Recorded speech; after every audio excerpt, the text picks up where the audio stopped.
দুঃখের কথা, গরু চুরি করতে যা ঝাঁটা পিটা খেয়ে মার খেলো এক ছেলে, বিচারে আমাকে ডাকলো, ডেকে বলল, ভাই সাহেব আপনি তো গ্রামের পরামানিক, কিন্তু এই ছেলে গরু চুরি করে দেখে কি করা যায়? তা বললাম, দেখেন ভাই, এই ছেলে ভুল ভাঙতি করতে পারে, এই ছেলেকে আমার হাতে ছেড়ে দেন। এই ছেলেকে এমন মার মারিছি, জুতার মালা দিয়ে তাকে এই গ্রাম থেকে তাড়িয়ে দিয়েছি। ভাই, বিচারটা কি সঠিক হয়েছে? আপনাদের সঠিক হলে আপনারা আমাকে লাইক করবেন, এই আপনাদের কাছে আমার অনুরোধ। আর আপনাদের ছেলে মেয়েকে এরকম চোরের কোনো জায়গা দিবেন না, কোনো চোর শেখাবেন না। স্কুলে লেখাপড়া করাবেন, মাদ্রাসায় পড়াবেন, তাও ছেলে পেলের সাথে ঘুরতে দিবেন না। ঘুরতে দিলেই ছেলে নষ্ট হয়ে যায়।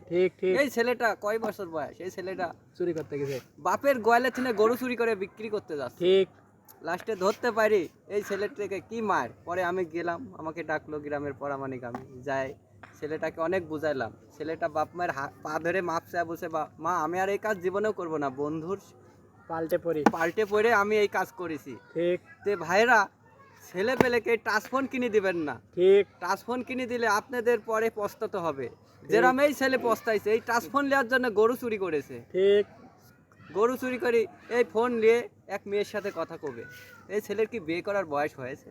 ঠিক আপনারাই বলুন ভাই, এই ট্রান্সফোন আপনাদের অনুরোধ লাগে, কোনো ছেলে পেলে 10-12 বছর 15 বছর বয়সে কেউ ট্রান্সফোন কিনে দিবেন না। ঠিক ঠিক দিলে আপনাদের ভুল আপনারাই করবেন। ঠিক এটাই আপনাদের কাছে আমার অনুরোধ। এই আমার বক্তব্য ছিল ভাই। যদি ভালো লাগে ভিডিওটা, তাহলে আমাদেরকে লাইক দিবেন। ঠিক ঠিক।